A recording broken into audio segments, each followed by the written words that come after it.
So, make America great again is one of these terms that I think we've heard so much that we don't really think about it very much anymore.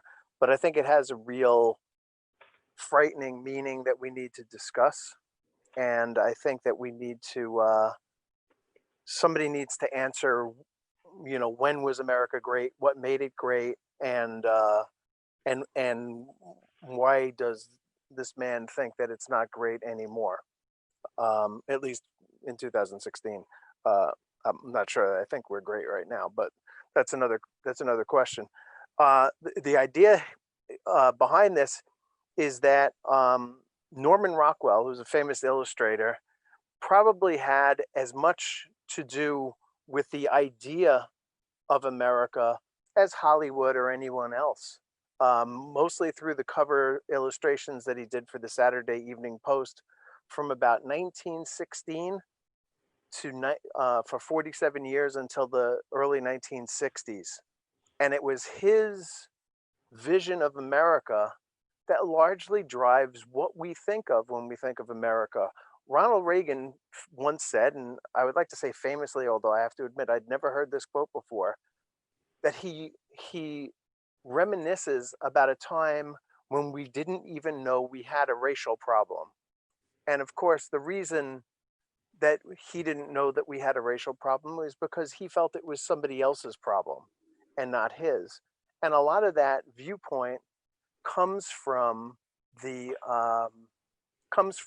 Saturday Evening Post and the drawings of Norman Rockwell, which portrays a very, very white, very middle class, very sweet society, and with not a lot of rancor and not a lot of problems.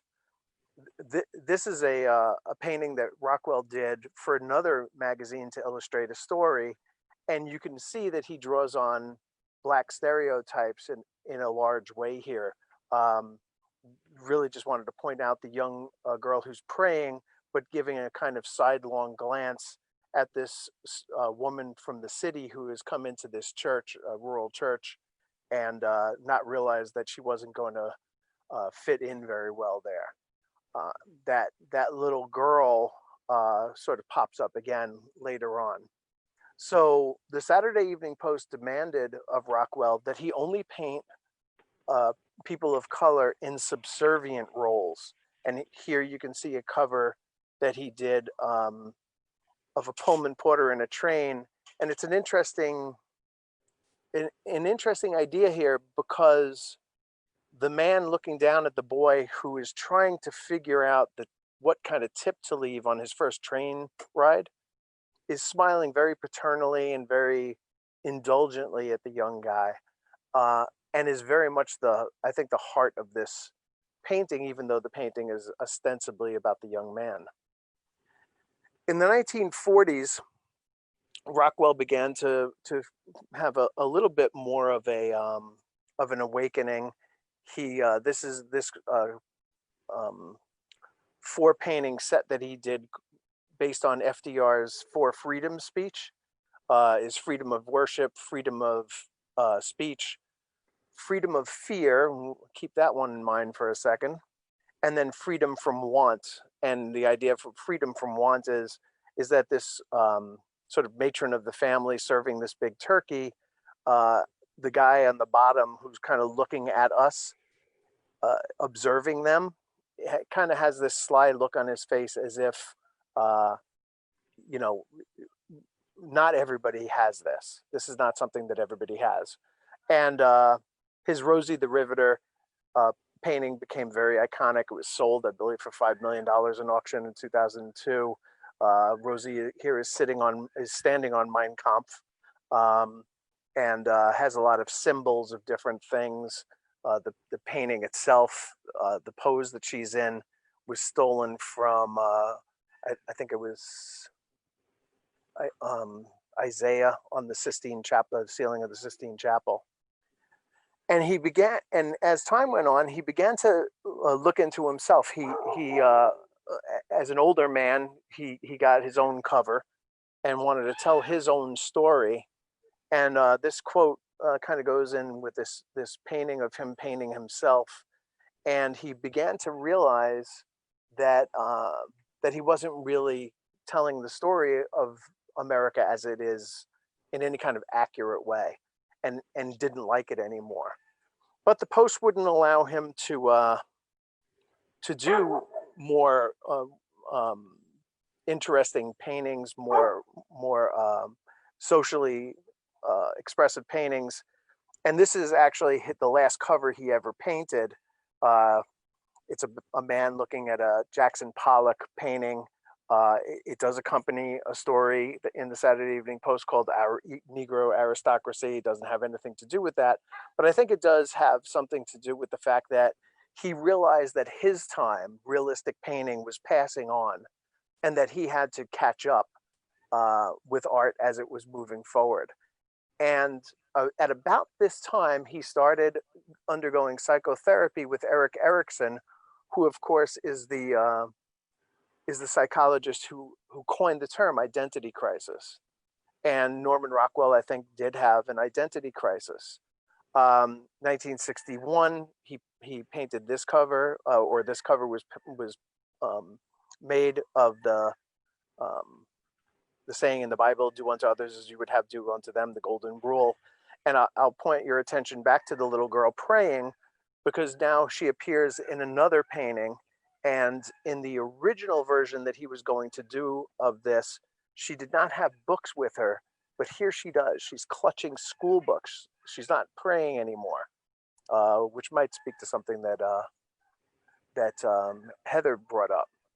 And he asked himself at this time, he wrote this down, this quote that I have there, that he didn't feel like he was being honest to himself, and that after all these years, 47 years of the same magazine, he had to cut the knot, or he wouldn't be able to live with himself. And he was very moved by this picture of Ruby Bridges attending school for the first time in New Orleans in 1960, being accompanied by U.S. Marshals, and he moved over to Look magazine, which was a more hip uh, magazine that wanted to portray America as it is, and not as, I guess you could say, as we wish it would be, or as they wished it would be. And Look magazine was encouraged him to paint this painting. So here she is now, or a couple of years ago, and there she is a young lady, a first grader going to school for the first time in an all-white school. She was the only one at her particular school. 3 other children were integrated that day, but they had each other. She was alone with those marshals, was taken right to the principal's office and stayed there all day, and was wondering when the principal was going to take her up to her classroom and introduce her to her class. He never did that because, unknown to Ruby Bridges, every white parent came back to the school and took their kids out because they didn't want their children to be in the same school as a young black lady, a young black girl. So this is the painting, quite famous, probably the most famous image of the civil rights movement. Um, she's going to school surrounded by the marshals. Um, Rockwell made a point of not painting their heads. Really just wanted to show how big they were and how small she is. Uh, Somewhat carefree, although she is walking close behind her escorts in the front, and the escorts in the back are keeping a little bit of distance. You can see that there's an epithet written on the wall behind her, and a tomato thrown at the wall. So became a very powerful image. This is actually the young woman who posed for it, and I wanted to capture this. I split this like this on purpose, capture the sly look she gave, because in the painting, we again we're the crowd. We're the angry white mob throwing tomatoes and yelling things at her. And she just had that same sidelong glance that the young girl did in the picture when she's praying and giving the sidelong glance. over there, and how he got the shoes right on the walk was making her stand on these two by fours, and I've had a photographer take these pictures and then superimpose them on a canvas and sketch them and drew them. Here's the young lady who posed years later, and I guess one thing that might be notable here is that Norman Rockwell deliberately darkened the young girl's skin. He wanted to draw a contrast between the dress and the sneakers, how clean and fresh and bright she was, um, and and felt that her skin tone was a good contrast. So he actually made her a little bit darker. All right. So Rockwell went on to paint others. This is the three civil rights workers, a painting that he did for Look magazine. It's a very emotional, very horrifying picture. He doesn't show the bad guys, only their shadows. One of them is already dead, another dying, and the third waiting to die. It's a very powerful picture. Here's one that he did of Vietnam, two soldiers laying dead together, one white, one black, but brothers in blood. And he made this point in one of the sketches that he did for this painting. It was civil rights workers, not soldiers. And he wanted to deliberately mingle their blood together so that you could see that they have the same color blood. The magazine said that they needed something for Vietnam, and that's why he ended up changing it. But this painting, which is one of the sketches, exists. This is another one, kind of a more benign, but still a little edgy. Kids coming into a new neighborhood. There are some interesting contrasts: the black dog, the white cat, the sort of looking and not really understanding or not really registering that things are changing, maybe, or that they are different. I guess you can interpret it both ways. That they're going to be friends, and they're a little standoffish as kids are, but they're going to get past that very quickly. I think this is a hopeful image. And then this one, which is the last painting he ever did for Look magazine. Again, this is more of a statement about Vietnam, but we are all united here. He's got nuns and people of color and hippies and all kinds of different people here demanding justice, standing in front of an empty bench. Again, I think it's a fairly powerful image. All right, so I wanted to talk a little bit about how people have appropriated the image. This is from the Four Freedoms. On the left, you have the Norman Rockwell, and the headline on the newspaper there, I think, is about World War II, if I remember correctly, putting the kids to bed, a little frightened about the state of the world. The painting on the right is by Pop Peterson, who happens to live up in the Berkshire Mountain area, and painted this one. The headline on that is "I Can't Breathe," and the fear of the father looking out the window, wondering what's going to come of them, I think is a very powerful image. This is another Pop Peterson where he took Ruby Bridges and put her in Ferguson. You can see Ferguson in the background there, and wanted to talk about the Ferguson riots and make a statement there. And Rockwell's power was not limited, I think, to the left or to people who were appropriating the images for the cause of civil rights. Heather, you'll like this one.